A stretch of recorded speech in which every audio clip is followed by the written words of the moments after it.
বিশ্বের যা কিছু চিরকল্যাণকর, অর্ধেক তার করিয়াছে নারী, অর্ধেক তার নর। কাজের মাঠে যেন সেই কথারই প্রতিফলন।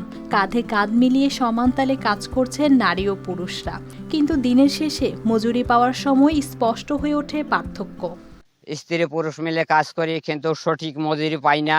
আমরা পুরুষরা যদি পাই 500, মহিলারা পায় 250। ধানের মাঠে সকাল থেকে কাজ চলছে। কাস্তে হাতে কেউ ধান কাটছেন, কেউ আটি বেঁধে রাখছেন, আবার কেউ নিচ্ছেন মাড়াইয়ের প্রস্তুতি। এই পুরো প্রক্রিয়ায় সমানভাবে অংশ নিচ্ছেন নারী শ্রমিকরাও। তবুও তাদের প্রাপ্য মজুরি মিলছে না বলে অভিযোগ রয়েছে। তাদের খুব কষ্ট হয় ছেলে মেয়েদের পড়াইতে। এই যেটা পাই আধমন 10-এর যেটা পাই অর্ধেক বেচি আর অর্ধেক থুই, আর এটা আমরা পরিবার মিলে খাই। এই চিত্র সিরাজগঞ্জের তারাস উপজেলার বিভিন্ন এলাকায়। আগাম জাতের বোরো ধান কাটার মৌসুম শুরু হতেই শুরু হয়েছে ব্যস্ততা মাঠে।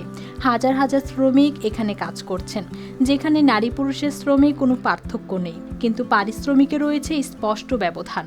আমাদের কেন এটা করা হয়, এই বৈষম্য কেন থাকে?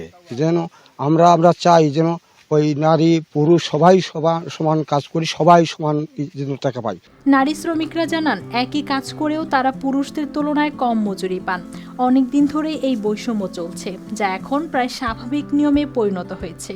আমাদের ধান কাটতে আসছি, তাহলে তো এগুলো আমাদের পুরুষ আর নারীদের সমান অধিকার হচ্ছে, কিন্তু আমাদের তো সমান অধিকার দিচ্ছে না।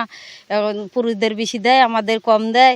এগুলো তো আমাদের মেনে নেওয়া চলছে না। আমরা এখন কি করবো, তো সংসার চালাবার জন্য মেয়ে ছেলে সবাই কাজ করতে আসছি, ওদের বেশি দেয়, আমাদের কম দেয়। স্থানীয় শ্রমিক নেতারাও বলছেন, নারী শ্রমিকদের ন্যায্য মজুরি নিশ্চিত করা প্রয়োজন এবং এই ব্যবধান দূর করতে উদ্যোগ নেওয়া জরুরি।